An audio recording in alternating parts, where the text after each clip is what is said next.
Welcome to NACTV Reads the News. My name is Gwen Jacobsen, and I'm one of many volunteers that help create programming for our station. NACTV can be seen on MTS Channel 30 or 1030, Westman Cable Channel 17, Bell Satellite Channel 592, or online at nactv.tv. These programs are made possible by our volunteers, our staff, advertisers, as well as donations made by you, the viewers.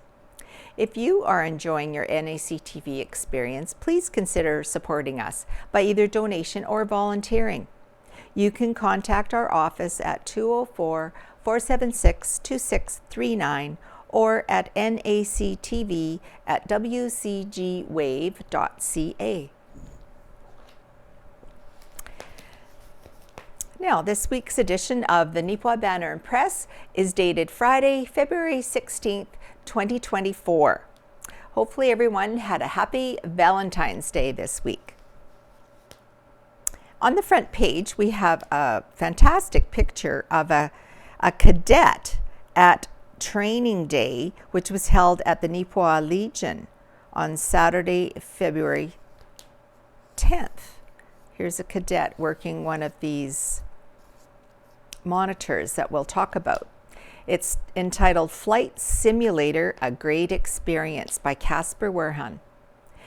Cadets and instructors from Neepawa, Strathclair, and Russell got into formation at the Neepawa Legion on February 16th.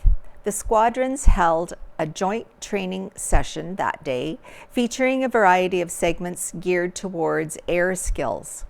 The Air Skills Day included activities such as an aviation station, principles of flight station, aerodrome or marshalling station, and a flight simulator. With these stations, the cadets learn about different types of aircraft, aerodynamics, and the other scientific aspects of flight, how to direct traffic when aircraft are still on the apron, and gives them a general overview of aircraft controls and operation, said Zone Training Officer Captain Don Thompson.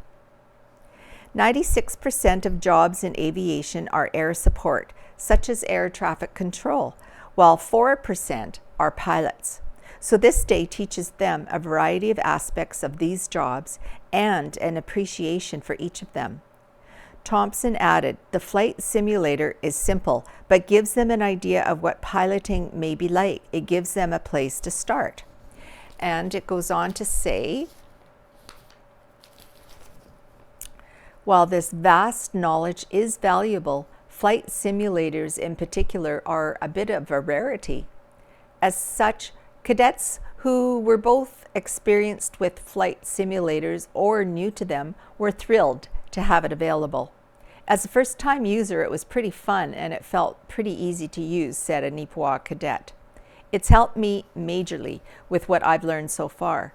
A cadet from the Russell Squadron added, days like these are a good opportunity to learn, and it can help you get into school to further your education. Especially for those who do want to get into the military, and to have the flight simulation technology in reach is awesome. It's a great experience to show how sensitive it can actually be, a cadet from the Strathclair Squadron noted. And it might encourage people to further pursue flight.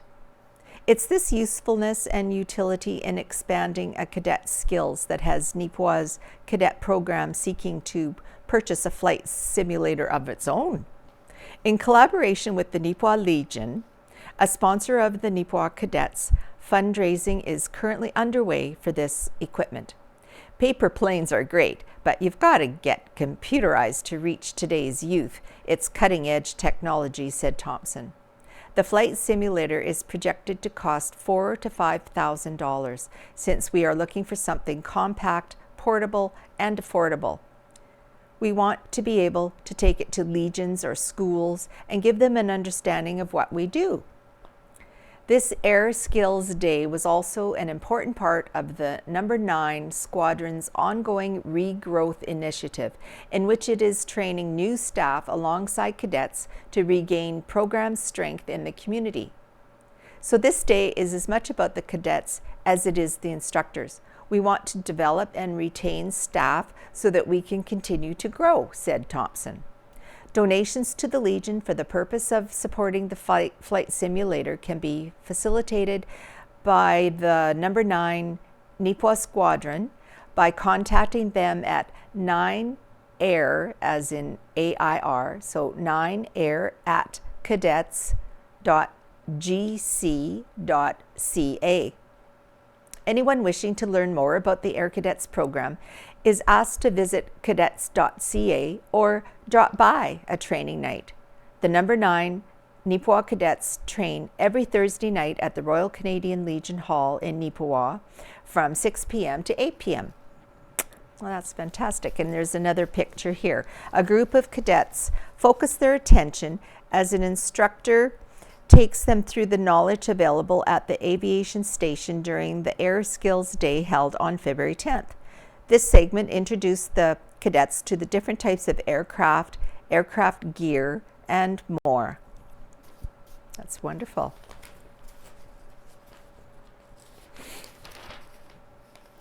Now we have a local business on the move. A change is coming to Neepawa's downtown business district as Roder's Bakery and Pizzeria has announced plans to move into the former Home Hardware building at 268 Hamilton Street. Roder's announced via social media that it would be closing at their current location at 337 Mountain Avenue on Thursday, February 15th. There is no set date at this time for an opening at the new location, but Roder's did thank their customers for their support. Well, isn't that something? So they're moving from this location to that location. Now, a follow-up to a recent story. Some additional information was forwarded to the Banner and Press this week related to a story in the February 9th edition about Hayden Delalloy earning an MJT scholarship. Some additional accolades Hayden has accomplished during his time with the Maple Leaf Junior Golf Tour include Hayden's first year with the MJT was 2015. Whoa, that's a while ago. Delalloy has been invited to the national championships on 4 occasions. In 2016, it was at Tawasin, BC. In 2017, it was at Kissimmee, Florida. 2018 in Phoenix, Arizona. And in 2019, again in Kissimmee, Florida. He was able to take part in the 2016, 17, and 18 events, but unable to attend the 2019 championship. Delalloy was also invited to the 2019 Worlds, which were held in Palm Springs, California, but was unable to attend. Snow-rain mix caused chaos near Neepawa. Icy conditions forced detours through town. I saw that night and I was wondering what was going on. This is by Owen Devereaux. The unseasonably warm weather was a bit of a double-edged sword for Neepawa and the surrounding area when winter decides to make a comeback. After a few days of sporadic rainfall in the area, a Colorado low winter storm swept into Manitoba last week, and with it brought some snowfall and blowing wind. But while the amount of snow we received locally could not be considered all that extreme, its arrival so close to the rainfall created many problems out on the roads. The most notable example of this was along a portion of the Yellowhead Highway number 16, just east of Neepawa. About a kilometer stretch of road located on the hill leading into town became impassable for some vehicles overnight on Thursday, February 8th. The combination of the hill's slope along with the recent rain turning to ice caused a few vehicles to lose momentum on that section of the highway, creating travel delays. The Neepawa Fire Department was called to the scene at around 9 p.m. and rerouted vehicles down Broadway Avenue to Hamilton Street for about an hour. As well, service vehicles from Manitoba Highways and P. Baker Backhoe Service attended and cleared and salted the hill. Once that was done, the road was reopened with vehicles able to pass. So you can just see at the time it was quite, I think it was still snowing then too. So there was semi-trucks backed up both ways. Now at the Roxy Theatre this weekend, February 16th and 17th at 7:30 p.m., it's a movie called Rewind. Mary loves John her entire life. After years of marriage, John's priorities change, straining their relationship and leading to a tragic accident that takes Mary's life. An extraordinary proposition allows John to rewind time. It's a PG title. It's a Filipino movie with English subtitles. And the week after, it's Migration, a special Real Day matinee at 2 o'clock. I'll come back to this page later.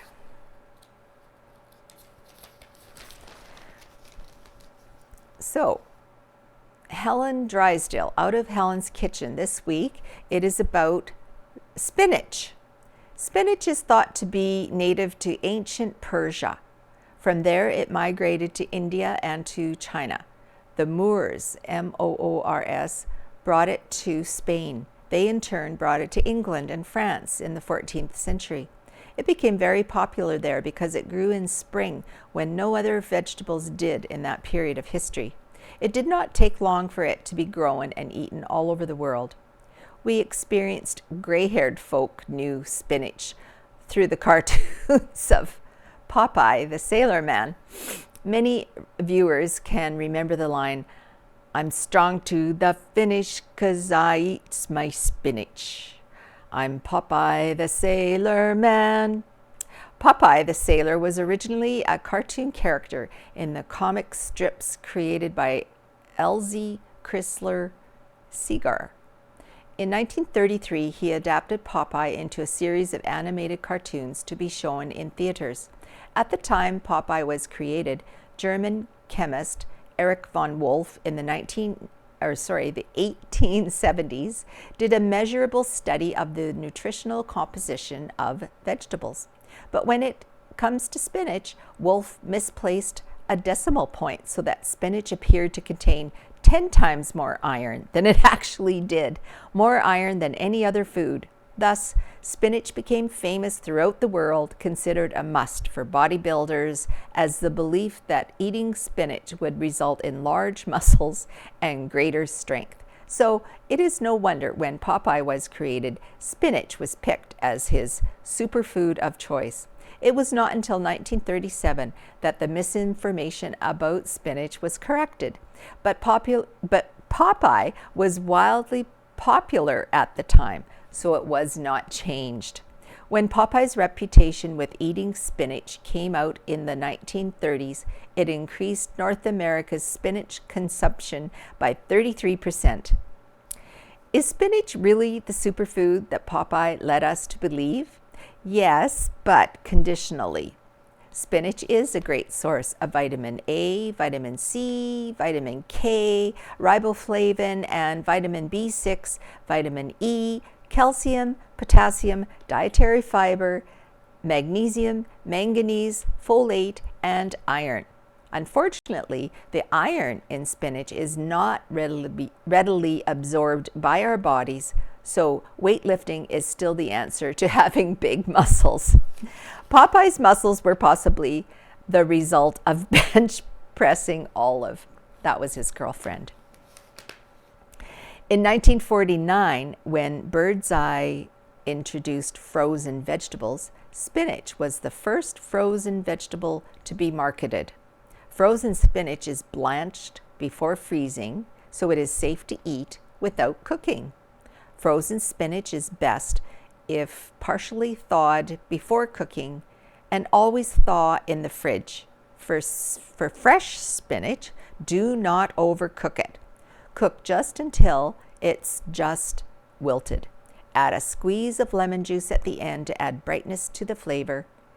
This fresh green is extremely perishable, so use it soon after it is purchased. Spinach is complemented by eggs, cheese, and fish. So, Helen has some spinach math. 1 pound or 500 grams of fresh spinach equals 10 cups, and when cooked, it equals 1.5 cups. 300 grams of frozen spinach equals 1.5 cups thawed and drained. Good to know. So this spinach quiche is a vegetarian dish, but you can add crisply cooked bacon or diced ham. This easy spinach quiche recipe is tasty and easy to prepare. You'll love it. So she has a spinach quiche recipe along with a spinach potato casserole. That sounds interesting too. Right. Oh, so I was just talking about a movie at the Roxy Theatre this weekend, and now there's a little story about it. Roxy Theatre showing record-breaking Filipino film by Owen Devereaux. The arrival of the biggest blockbuster in Philippines film history should make for an interesting date night in Neepawa. The Roxy Theatre has booked a 2-night showing of the film Rewind, a 2023 Filipino-produced sci-fi romantic drama for February 16th and 17th. The film stars real-life husband and wife acting duo Ding Dong Dante, that's his name, Ding Dong Dante, and Marian Rivera, and is a time-traveling romance that has taken over the Filipino box office. Since its release in late December, Rewind has grossed 902 Philippine peso, or $21.8 million in Canadian currency, making it the highest grossing locally produced films in that nation's history. As for how it became one of the Roxy Theatre's coming attractions, board member Kate Jackman Atkinson said it was suggested to them by one of their Filipino volunteers. She added that the success it's already achieved in its home market, combined with its broad genre appeal, make it the type of movie the Roxy board believes will go over well locally. On top of that, Rewind already has a Canadian distributor and an official rating under MPA Canada. Jackman Atkinson noted that eliminates many obstacles that an independently owned and operated theater such as the Roxy could run into when booking international films. For any Canadians who may be interested in checking out the movie, Jackman Atkinson said, "Don't worry, because there will be English subtitles, ensuring we can follow along with the film's epic story." Tickets for the film will be available for purchase 45 minutes before showtime on both Friday, February 16th and Saturday, February 17th. The Roxy Theatre has a capacity of 350, so if you're interested in seeing Rewind on the big screen, plan your evening accordingly. As for future showings of these types of international films locally, Jackman Atkinson said it'll all depend on their popularity. She said word of mouth around town suggests that this movie could be a mini blockbuster right here in Neepawa. I'm working there that night, so I guess I better get there early. All right, now we're talking about an article about Carberry. Bar 66 Tack and Trade, Candy's Cottage, opens in Carberry by Casper Warehan. A business in Carberry received a warm opening welcome last week. On February the 9th, Bar 66 Tack and Trade officially opened. This business is run by Shelley Unger in partnership with Candy McLeod and her business, Candy's Cottage. We've had a good response so far since our opening, said McLeod. Located on number 3, Unit 3, 37 Main Street in Carberry, Bar 6 Tack and Trade carries items such as clothing, including cowboy boots, jewelry, consignment items, and more. Products and services from Candy's Cottage can also be found here and includes homemade vanilla, a New You teeth whitening unit, and a selection of used name brand purses such as Coach. What inspired me to open Bar 66 was a desire to provide good quality clothing at an affordable price, and Tack, some general farm supplies and gift items, said Unger. I wanted people to come together to have fellowship, which led me to meeting Candy at church. Unger added, she's a fellow widow who had 25 years of retail experience, which led us to combining our passions and expertise together to further our ministry. Bar 66 Tack and Trade's current hours of operation are Wednesday to Saturday from 11 a.m. to 5 p.m.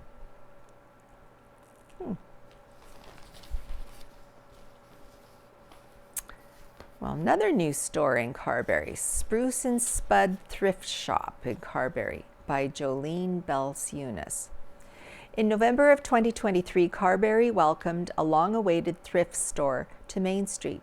The hard-working, dedicated members of the IODE de Winton, the Imperial Order of the Daughters of the Empire chapter that were formed in Carberry in October of 1914.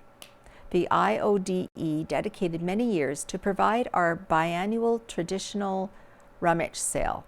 This group, as with many others in our community, were struggling with an aging membership and were unable to resurrect after COVID. Joanne Cooper Brown came to Canada with her young family 5 years ago. In April, Cooper Brown and her 4 children bought a home in Carberry to make our community their home. As a lifelong thrifter, she recognized a need for a thrift store. So in true Jo fashion, she leaped and acquired a space in a heritage building on Main Street, formerly known as the Carberry Fabric Shop. A request for donations on social media soon had Cooper Brown drowning in donations and packing her garage with bags. Realizing the support for her idea was growing, she decided to work with the Carberry and Area Community Foundation to donate proceeds after expenses to the foundation. The store has grown quickly, with people traveling from far and wide for a great deal. As donations began piling in, volunteers stepped in to help. This little thrift store has become a valuable part of the revitalization of our heritage Main Street, providing many people with a cheerful place to volunteer their time. Jo and her volunteers work hard to keep up with the gracious donations and offer a friendly, welcoming atmosphere for your thrifting adventures. Make sure to stroll by and admire the beautiful window displays and stop in for a visit at Spruce and Spud Thrift Store, 29 Main Street, which is open Tuesday to Saturday. Now we have also on Carberry minor hockey recap. A busy weekend of hockey for our Carberry teams. The under-7 all-girls team traveled to Brandon on Sunday. The under-9s finished at the Portage Cup tournament with 2 more wins. With some unique circumstances, they played in the dark for the first 15 minutes of their first game, but won 22-6. Their second game was a nail-biter, losing 7-6. Angus MacLeod led the way with 4 goals as the under-11 Plainsmen beat Verdun 6-2 in their first game of the weekend. The second game of the weekend for the under-11 team was a nail-biter. The Plainsmen tied it up with 3 minutes left in the third period, finishing this game with a 4-4 tie. They then faced off against Killarney in their final game of the weekend, but unfortunately came out with an 8-3 loss. The under-13 Plainsmen took on Souris in a tough game that ended in a loss on Saturday. They had an exciting game Sunday against Verdun with a 4-2 win. The first league playoff game Monday night, best-of-3 series against Reston, was a loss of 3-1. Next game is Thursday, February 15th in Reston. The Carberry Glenborough under-15 team had an undefeated weekend, defeating Boys of Vain 5-2 on Saturday and beating Verdun 2-1 on Sunday. Now, we have an article about an investigation underway into a local robbery by the Banner staff. There was an alleged armed robbery in Neepawa recently, though official details surrounding the incident remain cloudy at best.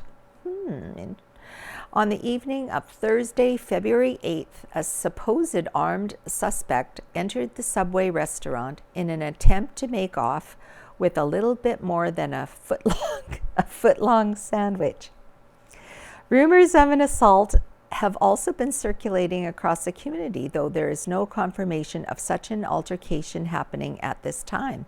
Local RCMP did not comment on the alleged incident other than to state that there is an investigation ongoing. The Banner Press will keep you up to date should there be a break in this story in the future.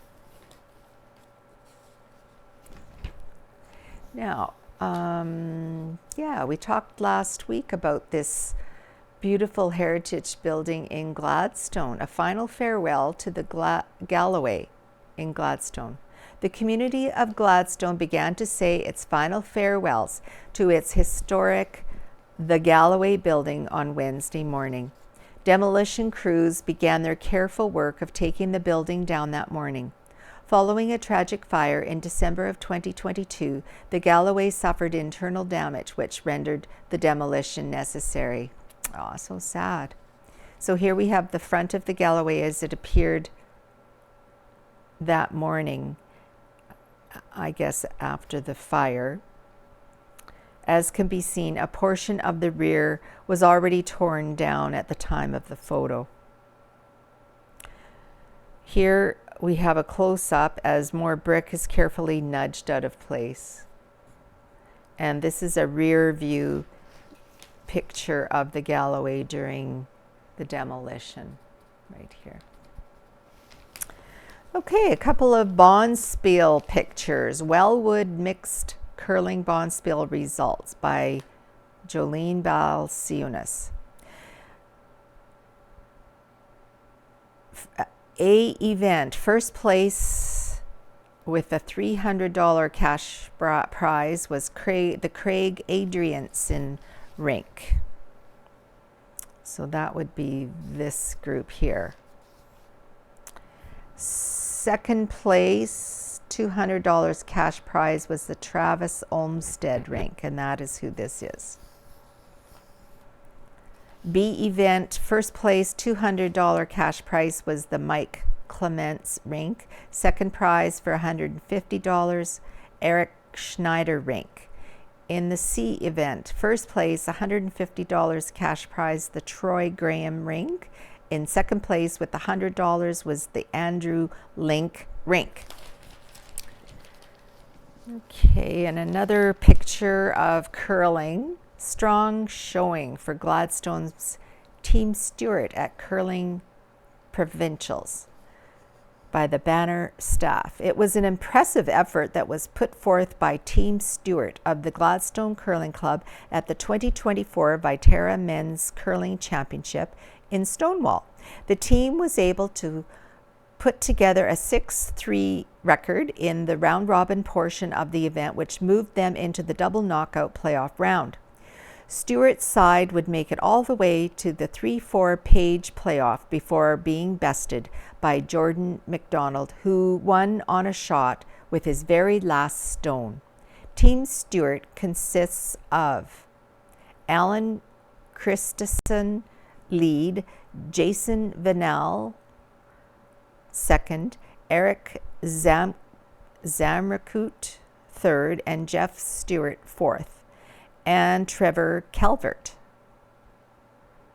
Congratulations to the team on their impressive run. Good for them.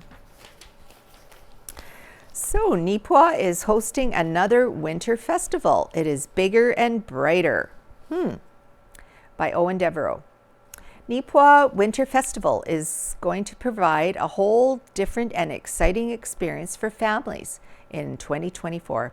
First off, for the event is a change of date, as it is shifting from the Louis Riel Day Monday to the Sunday before the provincial holiday. So it's on the Sunday, not the Monday. A more exciting change to this year's festival will be the addition of the glow-in-the-dark adventure trail and a fireworks display. The route for the glow-in-the-dark adventure will lead from the flats over to a portion of the trail near the hospital and back. There will be glow sticks and flashing lights lined throughout the route, making it a visual walking adventure. It will be operating from 6 p.m. to 8 p.m. Another amazing extra to the Winter Festival experience is the inclusion of fireworks at 8 p.m. sharp. These fireworks will be set off in the flats at the east end of the soccer field. It will be a 6 to 8 minute show, which is shorter than the massive display seen in Neepawa every Canada Day. It will still be an impressive evening, however, as these fireworks can be shot off to a slightly lower altitude, making for a tremendous visual showcase. A reminder to all who attend that safety precautions for the fireworks will include cordoning off the launch area from the general public. To go along with these new features, there will also be returning favorites such as bonfires, children's obstacle course, and horse-drawn sleigh rides. With weather permitting, a public skate in the flats is also hoped for. Nicole Cooper, the Director of Recreation Services for the town of Neepawa, has been organizing the day. She told the Banner and Press that she is optimistic this mixture of new features and returning favorites should ensure that there's something for everyone. I was just thinking of ways to get older children involved. The Haunted Forest in October showed that older children and teens loved being able to run around in the dark, so I thought this would be a great play on that, said Cooper. As well, fireworks are always a draw, so we figured by adding it to the end of the event, it will draw lots to the activities and be a nice ending to the event. Winter can be dreary and long, so it's nice to show that fun things can happen in the dark past 6 p.m. As for the shift in days, Cooper said that this should allow for more families to be able to plan their weekend around this local attraction. Monday afternoon always had a good turnout, but we wanted to try something different. With the fireworks, Sunday seemed ideal since people might be staying out late to see them. Then they have all day Monday at home to recover before heading back to their daily routines and school, said Cooper. A few volunteers for the Winter Festival are still appreciated, so anyone interested to volunteer can email recreation@neepawa.ca or call 204-476-7614. Well, that sounds like a lot of fun. Now, we are coming to more sports pages here. We have a beautiful picture of our own 2023-24 Neepawa farmers right here. So I'm going to read out their names from back row. Ryan Miller, the coach. Braden Gillies. Dustin Cook. Zach Hicks. Tyler Fenning Cox. Ward Susky. Miles Willerton. Connor Cook. Ward Brister. Jory Kulbaki. Shane Byram. Preston James, Cody Pazuisti. Gatlin Platt, Lance Nugent, Brad Marshall, Garrett Rempel, who's also the team captain and manager, Kyle McDonald, Dylan Birch, Brett Lewandowski, Reese Jones, and missing from the picture Cody Lamb, Reagan Buchanan, and Hayden Colasar. The Neepawa Banner and Press, as well as the following business here, congratulate the Neepawa farmers on a great 2023-24 regular season in the Tiger Hills Hockey League and wish them the best of luck in the upcoming THHL playoffs. So head out to the Yellowhead Center for the farmers' first round series against the McGregor Wild. The first game, best of 3, will be February 16th, 8:30 p.m. at McGregor. Then February 18th at 7 p.m. McGregor at Neepawa. And this is an article about the farmers by Owen Devereaux. The Neepawa farmers have closed out their regular season in the Tiger Hills Hockey League with a 4-1 loss to the Minnesota Bombers.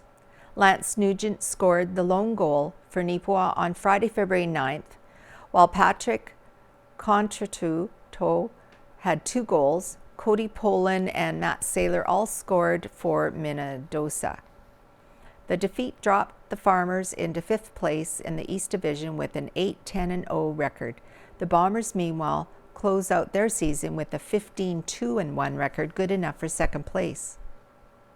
Now, the Gladstone Lakers are going into the postseason on a high note after an impressive 9-3 win over the Deloraine Royals. The Lakers, in essence, had the game won by the first intermission as they scored 4 times in the opening 20 minutes. They added 3 more in the second before the Royals could reply back with a pair, making it 7-2. For the last 20 minutes of play, Gladstone scored a pair while Deloraine added just 1 for a final score of 9-3. Jesse Toth had a huge night for Gladstone, scoring a pair and adding 5 assists. JC Kennedy had 2 goals and 3 assists. Sean Kubis had 2 goals and 1 assist, also had impressive nights. With this win, the Lakers closed out the season with a solid 10-8 record, going good enough for 3rd place in the East Division, and will face Wawonisa in the first round. Game 1 set for Gladstone on Friday, February 16th, starting at 8:30 p.m. So the Tiger Hills first round playoff matches will be in the West Division quarterfinals. Minnesota Elkhorn 1st seed versus Souris 8th seed. Verdun 2nd seed versus Deloraine 7th seed. Rivers 3rd seed versus Melita 6th seed. Hartney 4th seed versus Boissevain 5th seed. And the East Division quarterfinals, Killarney 1st seed versus Pilot Mound 8th seed. Minnesota number 2 seed versus Carberry number 7 seed. Gladstone number 3 seed versus Wawonisa number 6 seed. And McGregor number 4 seed against Neepawa number 5 seed.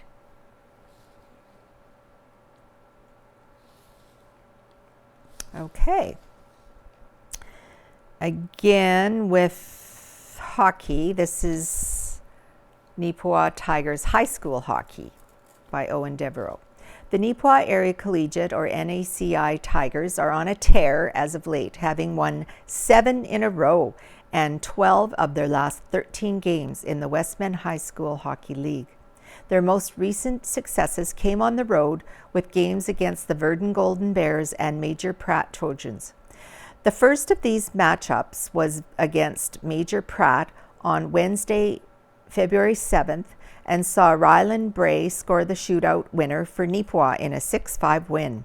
Bray, along with Tarek Lapointe, scored on their opportunities in the shootout, while Josh Edwards was the lone scorer for Major Pratt. Along with the shootout winner, Bray also scored twice in regulation for the Tigers, as did Cohen Kolbaki. Ben Richard, meanwhile, had the other goal for Neepawa. That victory was Neepawa's 6th straight and shifted them into first place in the WHSHL standings with 21-2-0 record. Wow. Over the weekend, both Vincent Massey and Dauphin picked up wins to once again surpass the Tigers in the standings. NACI, however, still has multiple games in hand of each of those teams before the end of the regular season. Oh, good for them. Now, the Manitoba Junior Hockey League news. Titans win in overtime over the Oil Caps by Owen Devereaux. It was an inspired effort from Colton Alexander and the rest of the Neepawa Titans in their 5-4 overtime win over the Verdun Oil Capitals on Saturday, February 10th. Alexander scored the game winner for Neepawa on an unassisted effort in overtime at the Yellowhead Centre. The 19-year-old from Cochrane, Alberta, earned his hero status on the night by first blocking a shot in his own zone and then taking it the length of the ice on a breakaway. Despite likely feeling the effects of taking a slap shot right to the body just seconds before, Alexander still had the presence of mind to race down the ice and tuck one home past the Verdun goalkeeper. Since his acquisition in a trade with the Bonnyville Pontiacs of the AJHL in early January, Colton has contributed 8 points, 2 goals, and 6 assists in 10 games. In a post-game interview with the Banner and Press, Titans head coach and general manager Kenny Pearson commended Alexander for his effort not only on that game-winning play, but ever since he arrived from Alberta. Pearson also lauded the rest of the team for staying focused out there versus one of the league's top clubs. Verdun had a real strong push off the start, and KC Cookett held us in. That's what our goaltending has done for us all year. Then we got things figured out and put it together, said Pearson. After a real aggressive push from the Oil Capitals early in the first period, Neepawa fired back with 3 consecutive goals. Tim Taconic, Cody Gwynison, and Hayden Stocks each scored over a 3-minute span halfway through the first. Verdun claimed one back with just 1.4 seconds left in the period on a power play chance. In the second period, the Oil Capitals once again scored with the extra man advantage, making it 3-2 going into the third. 2 more by Verdun in the last 20 minutes of regulation had the home faithful worried that the Titans would give away a desperately needed 2 points in the standings. Braden Knox picked up the equalizer, however, with 5 minutes and 13 seconds left in the third. The Titans could add a few more goals on the night as there were several close calls through the games, including a pair of pucks that just barely dribbled out of the crease for Neepawa. In the second period, we had 3 chances that just didn't bounce our way, but we didn't dwell on it. Just have to give the guys full credit for sticking with it. They knew the importance of this game and they did very well, and it's an important 2 points, said Pearson. This win indeed was a very important pair of points on the standings as the Wayway-Sakapo Wolverines have been on a run as of late. The Wolverines are 19, 22, 1, and 3 with 42 points. They have won 5 straight and have cut Neepawa's lead in the standings to just 1 point. Including a game in Verdun on Friday, February 16th, the Titans, who are 21, 22, 1, and 0 with 43 points, have 14 games left on their regular season schedule. So here we have 2 pictures. Colton Alexander scoring the game winner for Neepawa in overtime. And here Hayden Stocks scores his 16th goal of the season in the first period. So in the standings in our division, the Western Division, the Oil Capitals have already clinched a playoff spot with 68 points in first place. the Blizzard have 58 points in second place. Dauphin Kings 56 points in third place, and the Neepawa Titans 43 points in fourth place. Oh boy, sure hope they can continue on. And also in the Eastern Division, Steinbach and Winkler have each clinched a playoff position.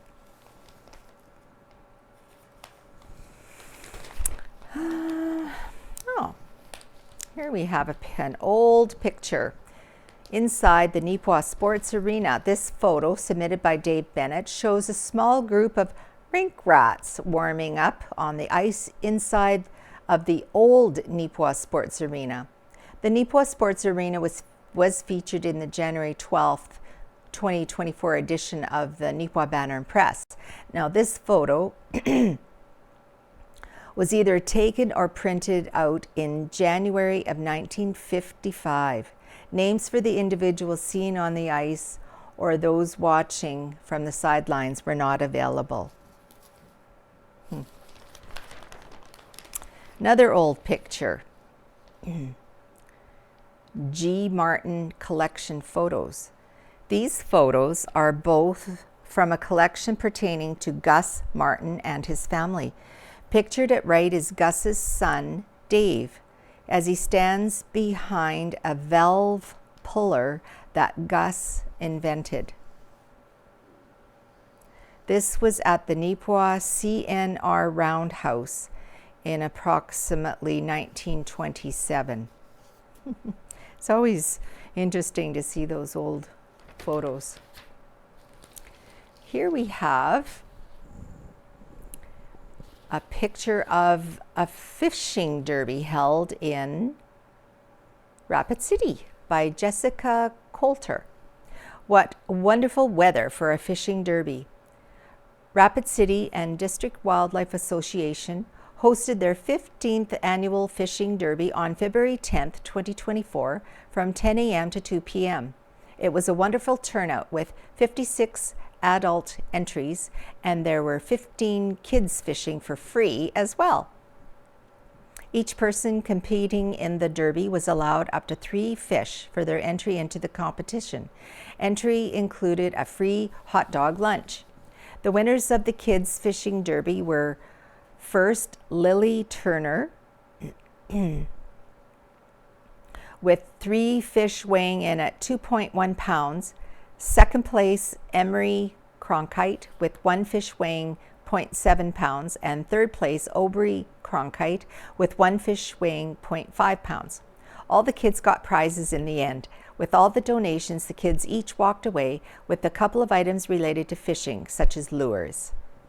Adult winners were first Pete Cronkite with 2 fish weighing 6.2 pounds, who won $300. Second place, Chad McKinnon with 2 fish weighing 5.4 pounds. He won $200.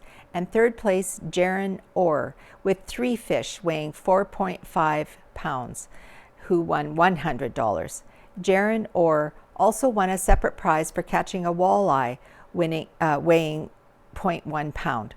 Thank you to everyone that came out and all the volunteers that made this event possible. See you all again next year.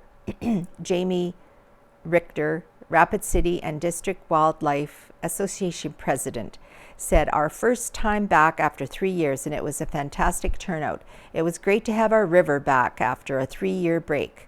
Thank you to the following for donating prizes for the kids: Timber Wilderness, Baker's Narrows Lodge, Stryker Brands, Joe Brooks, and Brandon Home Hardware."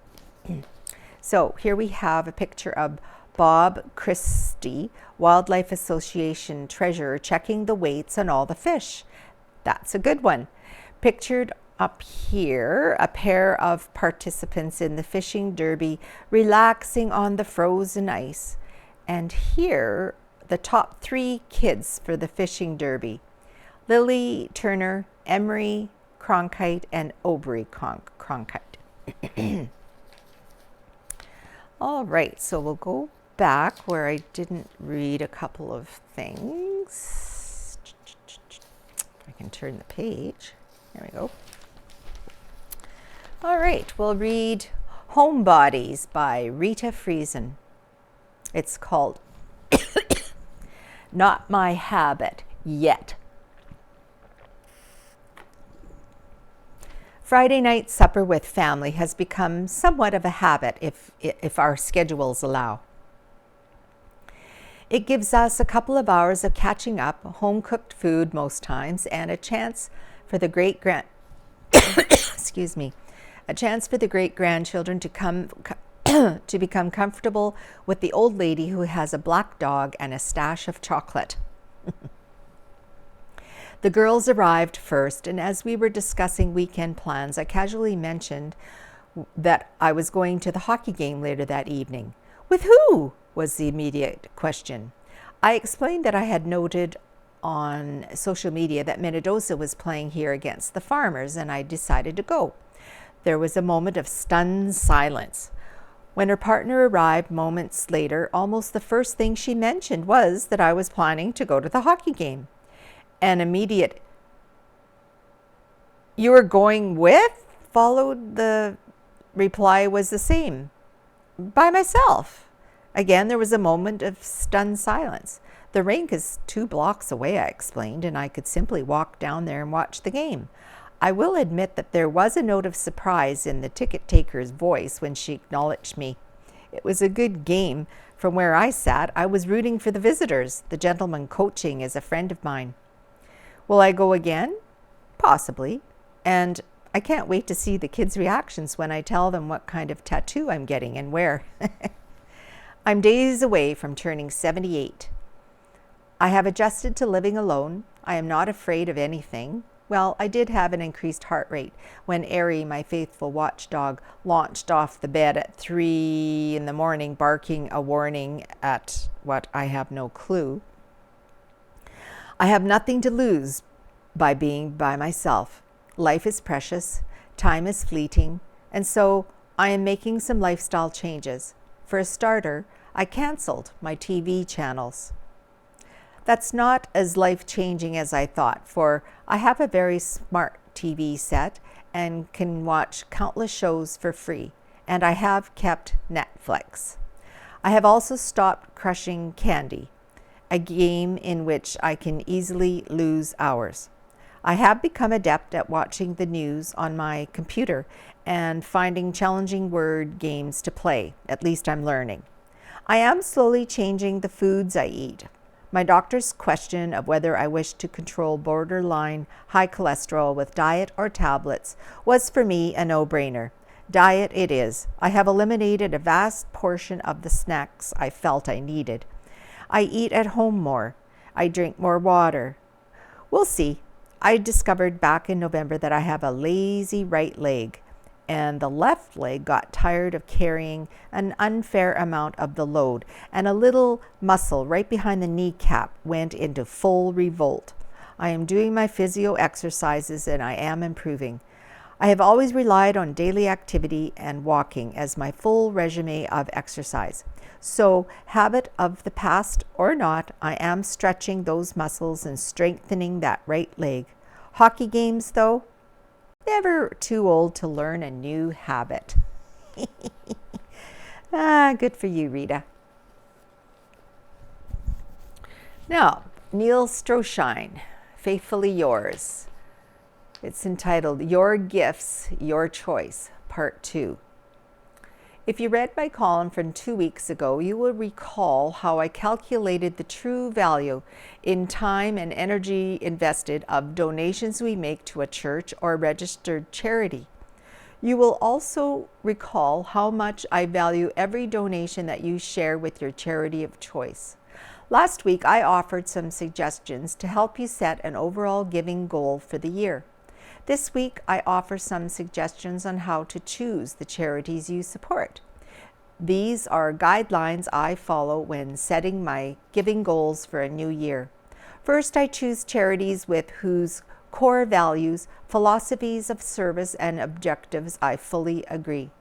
For example, when choosing a church to support, I look for one whose core beliefs are similar to my own. I want to be part of a congregation that's willing to use its resources to serve its community. And I want my donations to help build a faith community that will love, accept, and forgive others as God has loved, accepted, and forgiven them. As a family, we also support organizations that fund cancer research and our local humane society, 2 charities working on causes about which we care deeply. Second, I choose charities who are community focused. In an ideal world, every dollar I donate would be used to fund programs and services that are organized, managed, and staffed by community people who serve the needs of each community. But that isn't always possible, nor is it always practical. Donations for cancer research, for example, will be sent to the charity's head office, from which they will be dispersed to fund research projects in Canada and beyond. If a cure or new treatment for one or more forms of cancer is discovered, all victims of cancer will benefit. So funds donated by people from this community will eventually benefit people from this community. Third, as a former president and treasurer of a recognized charity, I respect those I support to fully comply with Canada Revenue Agency regulations governing, recording, receipting, and dispersing donor funds. Those rules are in place for a reason. Most did not exist until the mid-'80s, when allegations of moral failure and excessive use of donor funds on personal luxuries brought down American evangelist Jim Baker and the PTL Club. Baker and 3 of his aides were charged with mail and wire fraud. Baker was convicted and served 8 years of an 8-year reduced from 45-year prison sentence. The ripple effects of his conviction were felt throughout the United States and in Canada. To prevent a similar scandal from happening here, CRA strengthened regulations dealing with the governing bodies of charities, namely who can serve as executive officers, who can sit on boards and committees, and how executive and board members can avoid being charged with breach of trust or conflict of interest. CRA also made some changes to the annual report charities are required to file. These changes require charities to do more transparent when disclosing their sources of income and details of expenditures. To some, the rules may seem excessive, but if they enable government overseers to stop potential cases of embezzlement or fraud, they are, in my view, justified. Besides, I see them as a hedge of protection for donors and for those who administer charitable funds. Those who follow the rules have nothing to fear. Those who donate to such charities can do so knowing that what they give will be distributed to those who need it the most.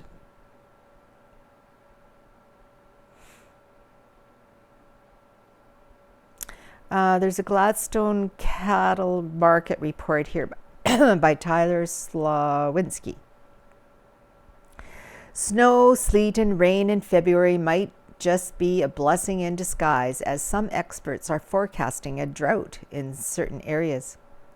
Grass for livestock is hard enough to obtain, not to mention if inadequate moisture is not readily available. The market continues to climb to all-time high levels. Being diversified can sometimes be the key to success. If these new price levels are sustainable, cattle markets will most definitely be the crutch to most mixed farming operations across the country. Shall we say the boot is now on the other foot? Cattle futures were green and cattle were in strong demand this week. We sold 1,254 cattle through the ring in Gladstone on February 13th. The market saw a variety of cattle. Whether they were big or small, the market welcomed all classes of cattle with open arms. The market was quite aggressive with reassuring returns. Fat cattle are getting current. Boxed beef is selling. How long will it take to rebuild the Canadian cow herd? Cows and bulls traded with plenty of stability from 120 to 135, with the sales to 140, showing higher averages. Bulls traded with demand ranging between 150 to 175.5. All classes of cattle sold well. Plainer type cattle are still being discounted.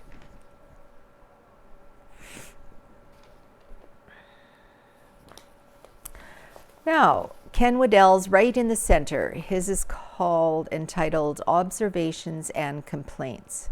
A disclaimer: the views expressed in this column are the writer's personal views and are not to be taken as being the view of the Banner and Press staff. Over the past few weeks, I have had a variety of thoughts and emotions about the state of the world. I realize that my opinion doesn't count for all that much, and I have no expectations that many people will listen. But it makes one feel better if, every so often, they can shout out a few opinions. If you would like to do that, send us a letter to the editor. So he has a few things on his mind. If the United States elects either Joe Biden or Donald Trump as president, I hate to think what will happen. Neither man should be president. Both are too old. Biden is showing signs of senility, and Trump has other mental issues that are obvious. Both are too old and risky to carry the burden of the President of the United States.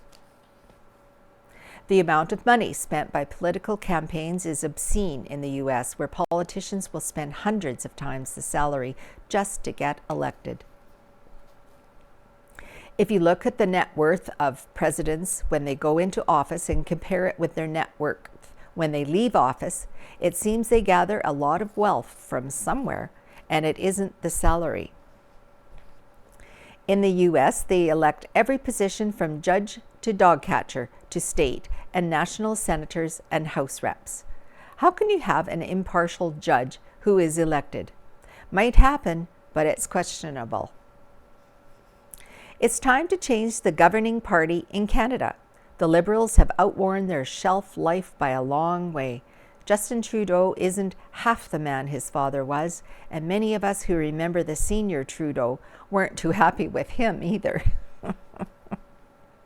I am told there are 2 to 3 times the number of staff in the Prime Minister's office as there are members of Parliament. That makes no sense at all. It leaves all the power in the Prime Minister's office and very little in the Parliament. So far, Manitoba Premier Wab Kinew is doing a good job, and I told him so when he visited Neepawa a couple of weeks ago. I had a good visit with him that day. My experience with Wab Kinew hasn't been extensive, but every time I have met him, it has been good. Kinew has been very polite and appears to care about the person he is talking with. The PC Manitoba Party is about to elect a new leader. Hopefully they will actually get an election and not an acclamation or coronation. The party hierarchy needs a major overhaul, and that would be more work than anybody really wants to take on. Their head office has been in a shambles for many years now. It's in a poor location, understaffed, and sometimes poorly managed. The NDP have a major advantage in that when they have a provincial convention, about 1/3 of the delegates are appointed by unions and funded to attend the convention. PC delegates have to pay their own way, and having attended a few conventions myself, I know it takes a lot of time and money. The results are often disappointing and frustrating. Considering how little pay party leaders get and how much crap they have to put up with, it's a wonder anybody runs for office. Just a few more here. On a different political level, I just read that Canada Post is on track to run up a huge loss again this year. I just got an email from a man named Alex at Canada Post asking me to use Canada Post to reach customers. Here's what I told him. I am a local newspaper publisher, and I just want to say that Canada Post deserves to lose $500 million a year if they treat all their customers the way they treat newspapers. I have taken almost all my business away from Canada Post, and I should have done it sooner. Whew.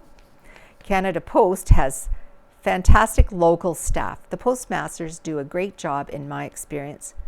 The problem is everything is centralized, and Canada Post can't get parcels or letters from one town to the next in a timely fashion.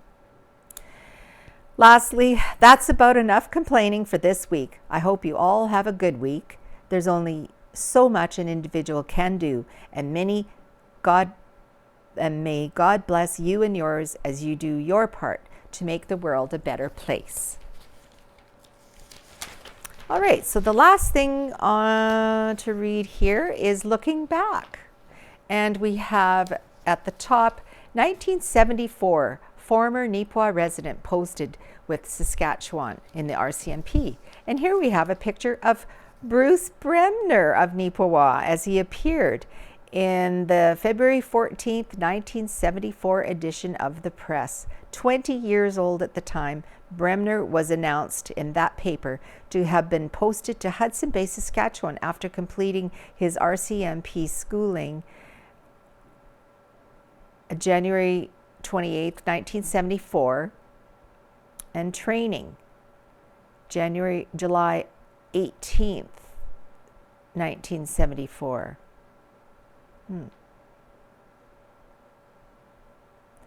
Bremner received his education at Gordon School at Mentmore and at Neepawa.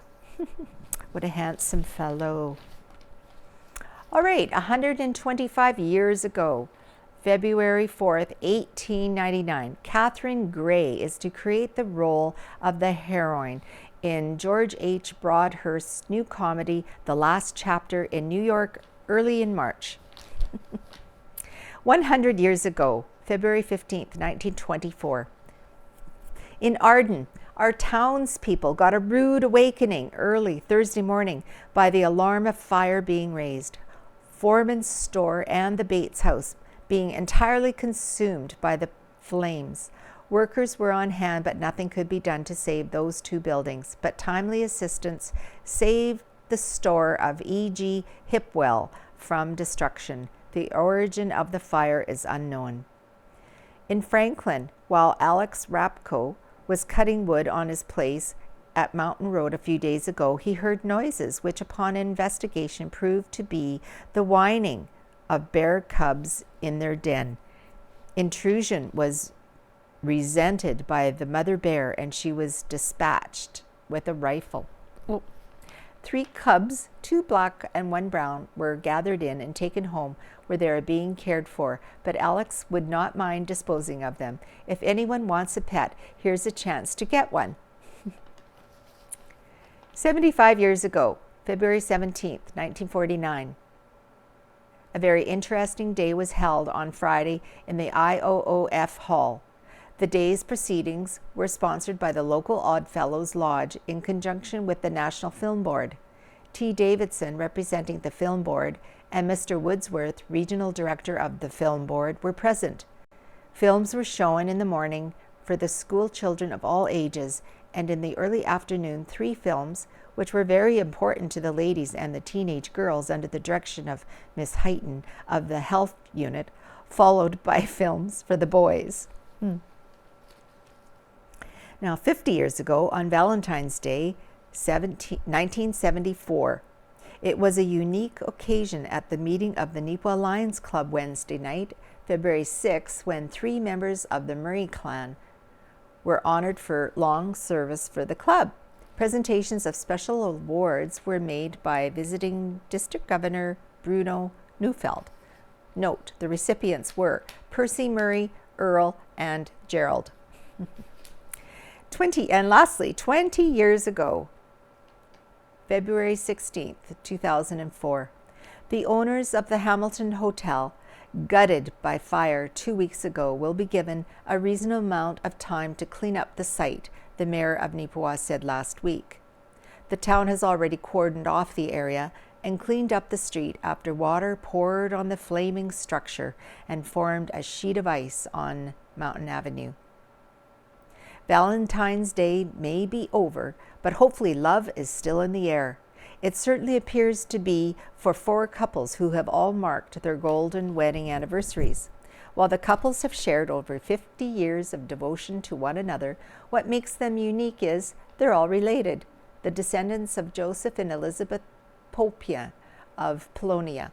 Margaret Popia met Tom Smith when she was 21 and he was 26. They've been together for 55 years after meeting at a dance in Polonia and marrying November the 23rd, 1948.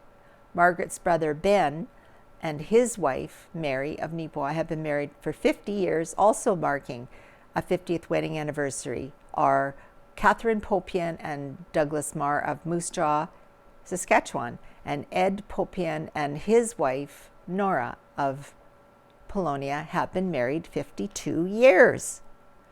Well, there we have it. So that is the end of this week's edition of the Neepawa Banner and Press reading. So thank you for joining us, and hopefully we'll see you next week. So bye for now.